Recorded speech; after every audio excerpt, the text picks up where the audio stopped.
Robert Oppenheimer was a man of paradox, a brilliant scientist whose genius gave humanity one of its greatest powers and one of its darkest shadows. Born in 1904 in New York City, Oppenheimer was a child prodigy, mastering languages, devouring literature, and excelling in science. By his 20s, he was already one of the most promising physicists of his generation, but the world he entered was one torn apart by war and fear. In the late 1930s, as fascism spread across Europe, scientists warned that Nazi Germany might be racing to develop a new devastating weapon based on nuclear fission. In 1942, as the United States joined World War II, Oppenheimer was chosen to lead the Manhattan Project, the top-secret effort to build the atomic bomb. He assembled an extraordinary team of scientists in Los Alamos, New Mexico, combining minds from across the globe.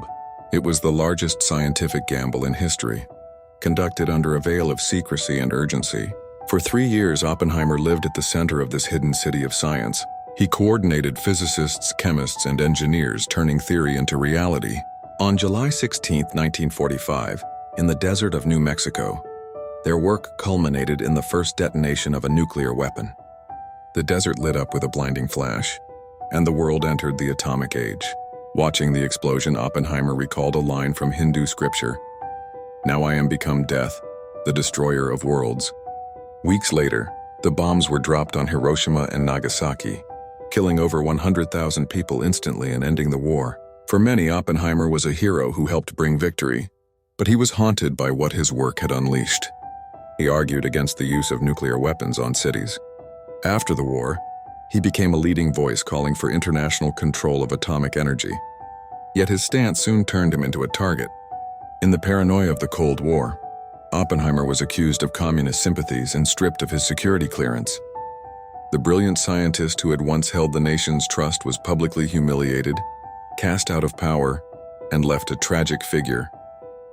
In his later years, he returned to teaching, speaking, and reflecting on the moral responsibilities of science.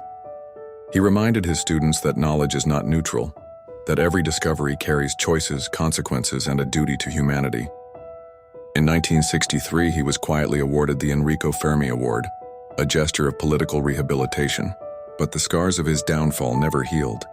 Robert Oppenheimer died in 1967, age 62, from throat cancer. His life remains a symbol of science's double edge, the power to save and the power to destroy. His story asks us to consider not just what we can do, but what we should do.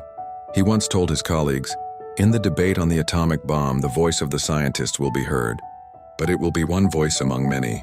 And in that lies his legacy, a man who